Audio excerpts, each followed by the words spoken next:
Ah, I'm so glad you could find the time to do this, Mr. Wake. Nowhere to run now, Dan Brown. You back away from me. Don't hurt her. Whoa. Everyone calm down. Put the gun down. We're all friends here, right? Cool your jets, Nightingale. We got him. What the hell's the matter with you? There's a civilian in there.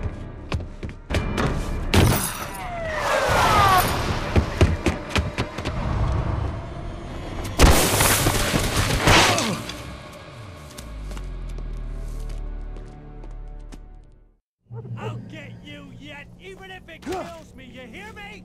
You hear me, H.P. Lovecraft? I had fallen off so many cliffs it was ridiculous. That's what you get for naming a book The Sudden Stop. It was probably good I hadn't had the chance to tell Maine where I was going. I'd have to lose the cops and find my own way to the mine. Nightingale stared through the broken studio window into the dark woods. He turned around, started to walk out, but Maine grabbed his arm. "Young man, you almost shot me. You don't shoot off rounds at people like that. What's the matter with you?" Nightingale shook his arm free, marched out. His cheeks burned with rage and humiliation.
No sensible reason for the power company work lights to be here. It was almost as if someone like me to use.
Sarah trusted her gut, and her gut said Agent Nightingale was an asshole.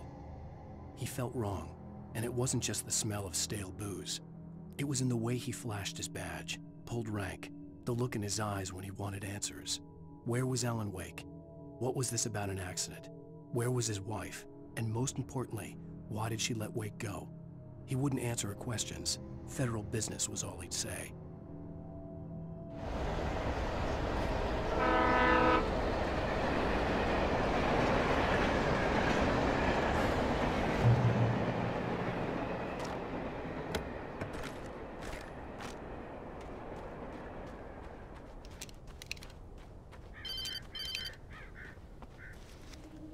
Hello? The most stubborn man I've ever met. Alice? Alice? Alan. I'm so afraid. He keeps me in the dark. Please help me. I look at you, Alan, and it's not you. Something else. Looking out from behind your eyes. Alice, I'm here. I'm so alone here. It's all gonna go to hell. You need to be careful. Cooperate. The connection had been terrible, but that wasn't the only thing that hadn't been right with the call. She sounded wrong somehow, but she had called me.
The pipe wrenched itself loose from the bridge's steel framework.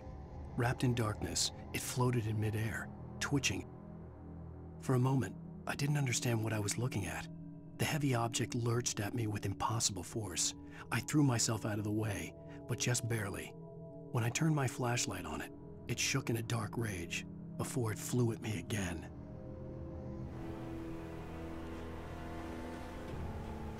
I could see a railway bridge up ahead and a warehouse of some sort on the opposite shore. I hoped I could find a car from there.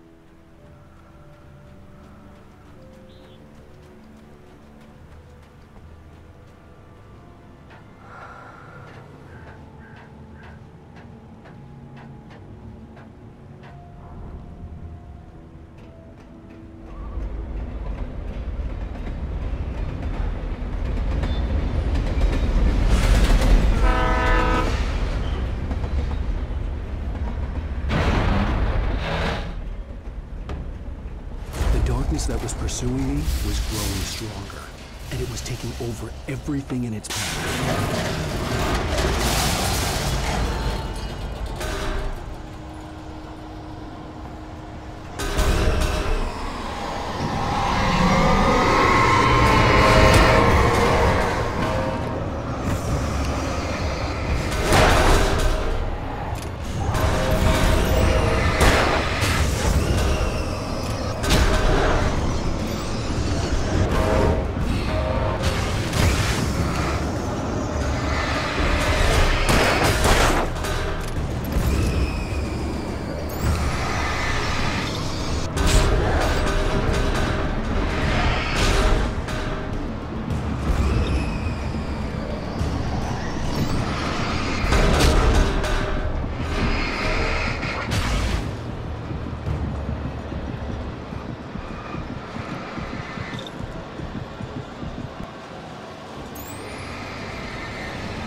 I slammed the door shut right in his smug face. He pleaded for me to open the door. True to form, the asshole actually thought I would obey. I had no sympathy left, no guilt either, not for him. I took a moment to savor the scream. I bet I had a smile on my face. It was all that I had time for. The dark presence was inside the lodge with me.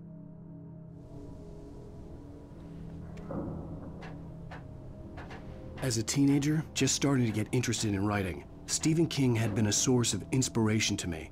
I thought about all the inanimate objects that had come to life in his books. No one is safe in a good horror story.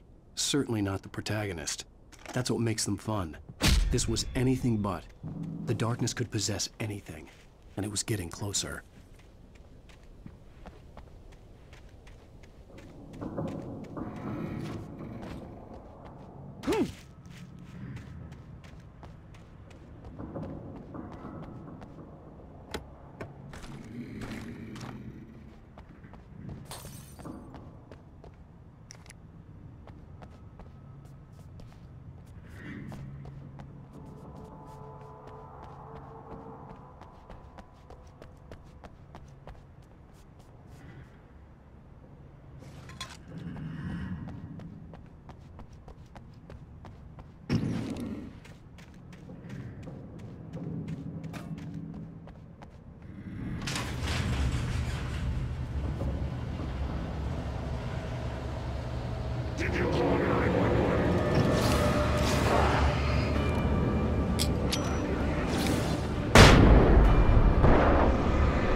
We take the facts of our existence for granted, unaware that they are merely a thin veneer of desperate self-delusion, covering a vast cosmos of madness and horror. The darkness surged towards me, sucking everything loose from the ground into its depths, tugging at my clothes. I saw the flare the kidnapper had dropped and threw myself towards it just as I felt my feet leave the ground. The darkness embraced me with the force of a tornado. Somehow I managed to light the flare. The darkness roared and cast me away. I fell toward the dark waters of the lake far below.